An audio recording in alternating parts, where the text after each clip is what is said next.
नमस्कार दोस्तों, मेरा नाम है विशाल और आप सबका स्वागत है स्टॉक बॉक्स के स्टॉक मार्केट बिजनेस और फाइनेंशियल अपडेट्स में। अगर आप चाहते हो कि 10 से 12 मिनट में डेली आपको दुनिया भर में होने वाले सारे इंपॉर्टेंट इवेंट्स का एनालिसिस मिल जाए, ऐसे इवेंट्स जो आपको फाइनेंशियली इंपैक्ट कर रहा है, तो आप इस चैनल को भी सब्सक्राइब कर सकते हैं और वीडियो को भी लाइक कर सकते हैं। यहाँ पे मैं डिस्कस करने वाला हूँ सिर्फ वो चीज़ें जो आपके पॉकेट पर असर डालती है, मतलब दुनिया भर में होने वाली कोई ऐसी चीज़ जो आपके सैलरी की ग्रोथ को अफेक्ट कर रही है, बढ़ा रही है, घटा रही है, आपके बिजनेस इन ग्रोथ को बढ़ा रही है, घटा रही है, या इन्वेस्टमेंट की नई अपॉर्चुनिटीज लेकर आ रही है, या इन्वेस्टमेंट के पोर्टफोलियो को बढ़ा रही है या घटा रही है। शुरुआत करूंगा सबसे पहले आर्टिकल से, बहुत इंपॉर्टेंट है ये। US proposed hire law puts Indian IT firms GCCs in a fix. अब यहाँ पे बात हो रही है एक नए लॉ की, और जो अफेक्ट कर रहा है हमारे जीसीसीज को, मतलब ग्लोबल कैपेबिलिटी सेंटर्स को और आईटी फर्म्स को भी। तो एक यूएस प्रपोज लॉ है यूएस में, जो इम्पोज करता है 25% टैक्स उन कंपनीज पर जो अपना काम आउटसोर्स करती हैं। मतलब वो काम यूएस में हो सकता है, लेकिन वो दूसरी कंट्रीज में आउटसोर्स करती हैं दूसरी कंपनीज को फॉर कॉस्ट इफेक्टिवनेस। तो यहाँ पे जो इकोनॉमिक्स है आईटी फर्म्स का, इंडियन आईटी कंपनीज का और ग्लोबल कैपेबिलिटी सेंटर्स का, कहीं ना कहीं वो हमें बेकार होता हुआ नजर आएगा। तो according to industry and tax experts, जो यूएस कंपनीज हैं यहाँ पे अपना टैक्स बर्डन करीब 60% से बढ़ता हुआ देख सकती हैं। और अगर ये इनैक्ट हो गया जनवरी 1 2026 से, तो यूएस कंपनीज को केयरफुली रीवैल्यूएट करना होगा कि किस तरीके से वो अपना ग्लोबल सोर्सिंग स्ट्रैटेजी फॉलो करती है, क्योंकि जो कंबाइंड इम्पैक्ट है एक्साइज का, स्टेट का और लोकल टैक्सेस का, वो ड्रामेटिकली इंक्रीज कर सकता है cost of engaging foreign labour and services. तो मतलब यूएस गवर्नमेंट चाहती है कि फॉरेन लेबर और फॉरेन सर्विसेज यूएस की कंपनीज ना यूज करें, और जिसके वजह से टैक्स इंपैक्ट उनका वो बढ़ा रही है अगर आप किसी भी फॉरेन कंट्री में अपने काम को आउटसोर्स करते हो। जैसे कि अगर मैं एक इंश्योरेंस कंपनी हूँ, या फिर मैं इलेक्ट्रिसिटी या गैस की कंपनी हूँ, अब मुझे भाई मेरा फोटे क्या है, इलेक्ट्रिसिटी गैस, तो मैं उस पे फोकस करूंगा। अब जो कस्टमर केयर सर्विस है वो मेरा फोटे नहीं है, तो मैंने क्या किया कि इंडियन या फिलीपीन या फिर कहीं भी एशियन कंट्री या अफ्रीकन कंट्रीज में कोई किसी कंपनी को आउटसोर्स कर दिया, क्योंकि एक तो ये मेरे लिए बहुत बड़ा कॉस्ट का काम है। क्या मुझे कस्टमर केयर से बहुत ज़्यादा फायदा होने वाला है अगर मैं गैस या बिजली से रिलेटेड कंपनी हूँ? तो नहीं, कस्टमर केयर से बहुत ज़्यादा फायदा नहीं होने वाला। तो यहाँ पे क्या होगा, ये आउटसोर्स कर देंगे, कॉस्ट भी बड़ा कम आता है फॉरेन कंट्रीज में जहाँ पे वेजेस बहुत ज़्यादा नहीं है, एंड ये काम भी बड़ी आसानी से हो जाता है, तो काफ़ी प्रॉफिटेबिलिटी भी रहती है, कॉस्ट इफेक्टिवनेस रहती है यहाँ पे। तो ये चीज़ यूएस गवर्नमेंट को कहीं ना कहीं अब पसंद नहीं आ रही, क्योंकि बहुत सारे जॉब्स इसकी वजह से बाहर चले जा रहे हैं। तो यूएस के जो रिपब्लिकन सेनेटर है बर्नी मोरेनो ऑफ ओहायो, इन्होंने इंट्रोड्यूस किया है halting international relocation of employment hire act and legislation. और अगर पास कर दिया गया तो ये 25% टैक्स लगाएगा किसी भी कंपनी पे जो किसी फॉरेन लेबर को एम्प्लॉय करती है इंस्टेड ऑफ अमेरिकन, एंड ये यूज करेगा उस जनरेटेड रेवेन्यू को कि फंड करे वर्कफोर्स डेवलपमेंट प्रोग्राम्स जो हेल्प करते हैं यूएस मिडिल क्लास को। जो एक्ट है वो डिफाइन करता है आउटसोर्सिंग को इस तरीके से कि ये कोई प्रीमियम, फी, रॉयल्टी या सर्विस चार्ज या कोई दूसरा पेमेंट है जो यूएस कंपनी कर रही है या टैक्स पेयर कर रहा है टू अ फॉरेन पर्सन, उसके लेबर के लिए, सर्विसेज के लिए जो बेनिफिट करती है डायरेक्टली या indirectly to consumers located in United States. तो यहाँ पे ग्लोबल कंप्लायंस सॉल्यूशंस के लीडर हैं ईएनवाई इंडिया में, उन्होंने जब शेयर किया कि अगर आप कंबाइन कर देते हैं एप्लीकेबल स्टेट और लोकल टैक्सेस को, तो ओवरऑल बर्डन करीब करीब 60% हो जाता है। तो कंपनीज के लिए जो आउटसोर्स कर रही है इंटरनेशनली, जो फाइनेंशियल इंपैक्ट है वो बहुत बड़ा हो सकता है। जैसे एक यूएस कंपनी मान लीजिए अगर $100 का पेमेंट करती है आईटी सर्विसेज के लिए जो वो सोर्स करे अब्रॉड से, तो उसको 25% एक्साइज टैक्स पे करना पड़ सकता है ट्रांजैक्शन पे। मोर ओवर जो पेमेंट है और एसोसिएटेड एक्साइज टैक्स है वो भी क्या होगा, नॉन डिडक्टेबल होगा कॉर्पोरेट टैक्स पर्पसेस के लिए। तो इससे बेनिफिट भी नहीं मिलेगा कि आपको डबल टैक्सेशन भी पे करना पड़ेगा, मतलब कि आप टैक्स पे कर रहे हैं उसका कोई डिडक्शन नहीं मिलेगा अगला टैक्स जो आप पे करने वाले हैं, जिसकी वजह से आपके लिए तो बहुत बड़ा ये लॉस हो सकता है अगर आप एक कंपनी हो जो आउटसोर्स कर रहे हो यहाँ पे।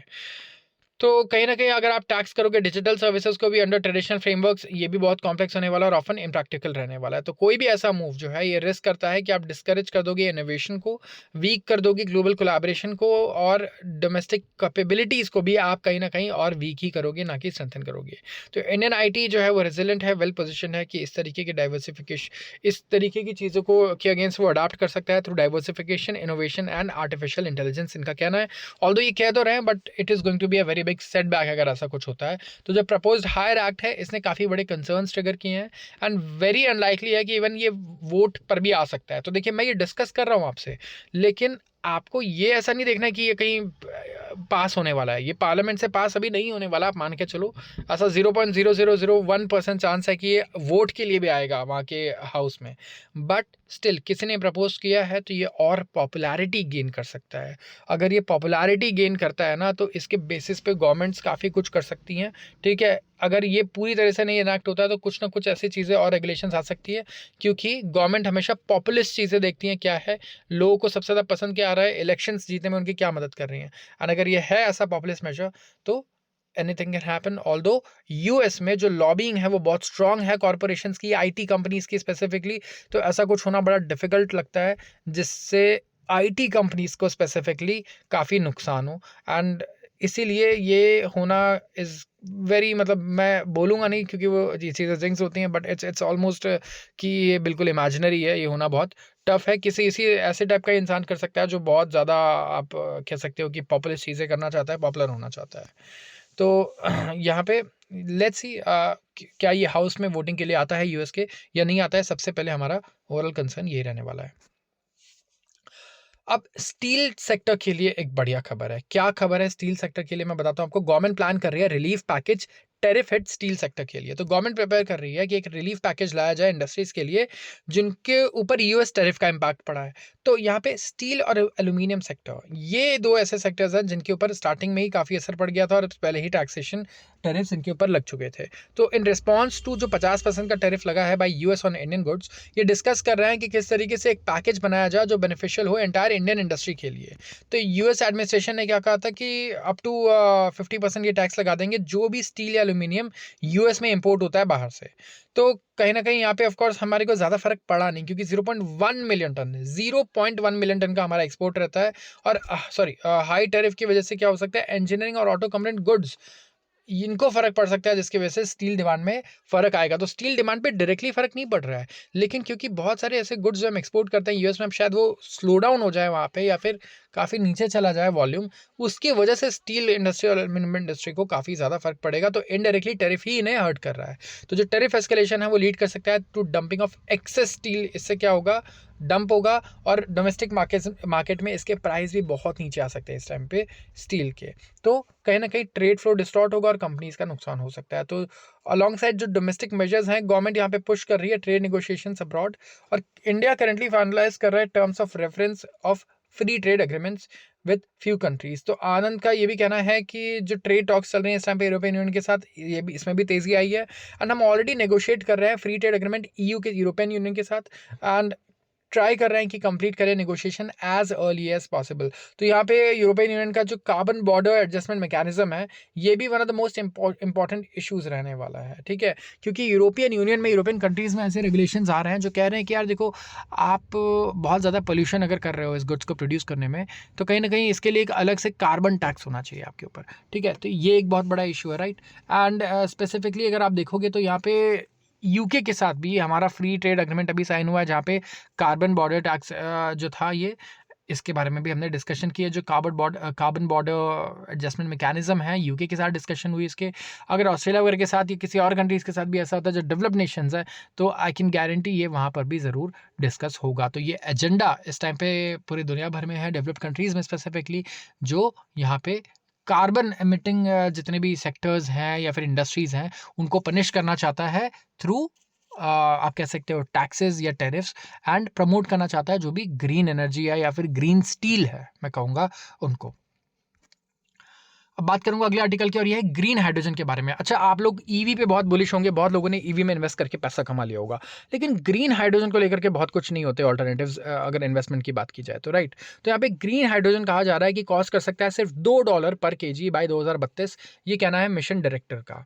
तो इस टाइम पे मैं कहूँगा बहुत ही तेज़ी से प्रोग्रेस हो रहा है, काम चल रहा है, इन्वेस्टमेंट आ रहा है किस चीज़ में, ग्रीन हाइड्रोजन को सस्ता करने में। एंड कहा जा रहा है कि $2 पर किलोग्राम हो जाएगा 2032 तक, जिससे क्या होगा, डीकार्बनाइजेशन हो जाएगा इंडिया के पूरे स्टील सेक्टर का।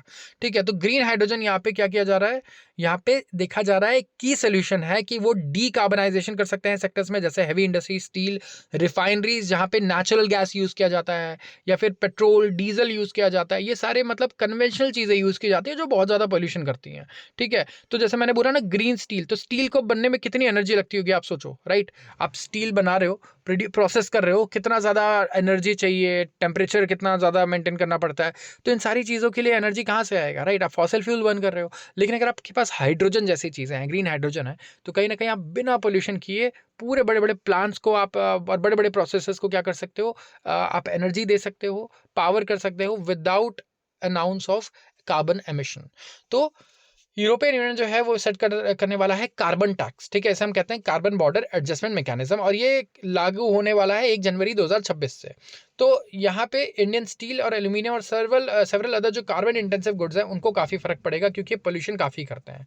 लेकिन यहाँ पे अगर हमने ये सोल्यूशन निकाला जहाँ पे हमने हाइड्रोजन को सस्ता कर पाए हम लोग, तो it can be a very good thing. तो कुछ कंपनीज के नाम मैं आपसे जानना चाहूँगा कमेंट सेक्शन में, अगर आप बता सकते हैं कि किस तरीके से कुछ कंपनीज है जो ऑलरेडी सेक्टर में वर्क कर रही है, मेनली नहीं बट उनका एक वर्टिकल है जो यहाँ पे फोकस कर रहा है। तो आज के लिए बस इतना ही। अगर वीडियो पसंद आई है तो जरूर इसे लाइक करें एंड चैनल को सब्सक्राइब करना बिल्कुल ना भूलें। आप सबका बहुत बहुत धन्यवाद।